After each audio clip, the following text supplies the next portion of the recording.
ಕರ್ನಾಟಕದ ಇತಿಹಾಸದಲ್ಲಿ ಬಸವಣ್ಣನವರು ಕೇವಲ ಒಬ್ಬ ಧರ್ಮಗುರು ಅಲ್ಲ, ಅವರು ಮಹಾನ್ ಸಮಾಜ ಸುಧಾರಕರು. ಕ್ರಿಸ್ತಶಕ 12ನೇ ಶತಮಾನದಲ್ಲಿ ಜನಿಸಿದ ಬಸವಣ್ಣನು ಅನ್ಯಾಯ, ಅಸಮಾನತೆ ಮತ್ತು ಅಂಧವಿಶ್ವಾಸಗಳಿಂದ ಕೂಡಿದ ಸಮಾಜವನ್ನು ಬದಲಾಯಿಸುವ ಕನಸು ಕಂಡ ಮಹಾಮನುಷ್ಯ. ಬಸವಣ್ಣನು ಬಿಜ್ಜಳರಾಜನ ಆಸ್ಥಾನದಲ್ಲಿ ಮಂತ್ರಿಯಾಗಿ ಸೇವೆ ಸಲ್ಲಿಸುತ್ತಿದ್ದ. ಅಧಿಕಾರದಲ್ಲಿದ್ದರೂ ಅವನು ಸರಳ ಜೀವನವನ್ನು ನಡೆಸುತ್ತಿದ್ದ.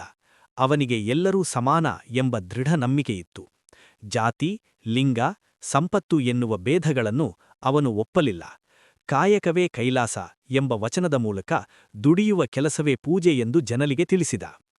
ಅವನು ಸ್ಥಾಪಿಸಿದ ಅನುಭವ ಮಂಟಪವು ಒಂದು ಅಪೂರ್ವ ವೇದಿಕೆಯಾಗಿತ್ತು.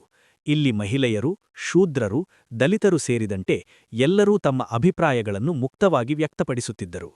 ಅಕ್ಕಮಹಾದೇವಿ, ಅಲ್ಲಮಪ್ರಭು, ಚನ್ನಬಸವಣ್ಣ ಮೊದಲಾದ ಶರಣರು ಬಸವಣ್ಣನ ಚಿಂತನೆಗೆ ಬೆಂಬಲ ನೀಡಿದರು.